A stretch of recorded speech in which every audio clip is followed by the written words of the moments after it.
کہتے ہیں کہ ایک دن ایک چور کو راستے میں ایک بٹوا ملا جس میں بہت سے پیسے تھے۔ اس بٹوے پر کوئی دعا لکھی ہوئی تھی اور ایک خانے میں بٹوے کے مالک کا نام اور پتہ بھی رکھا ہوا تھا۔ چور نے وہ بٹوا ثابت اس مالک کے حوالے کر دیا۔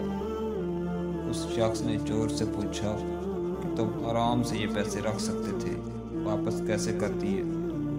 چور نے جواب دیا، آپ نے بٹوے میں جو دعا لکھوائی ہے اس عقیدے پر لکھوائی ہوگی کہ اگر یہ کھو جائے تو اس دعا کی برکت سے آپ کو واپس مل جائے۔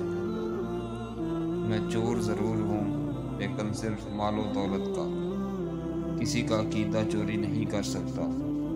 اگر میں آپ کا بٹوا واپس نہ کرتا اور آپ کا اعتقاد اس دعا پر کمزور پڑ جاتا تو تب میں آپ کے ایمان کا چور ہوتا، اور یہ مال و دولت کی چوری سے 1000 گنا بڑا گناہ ہے۔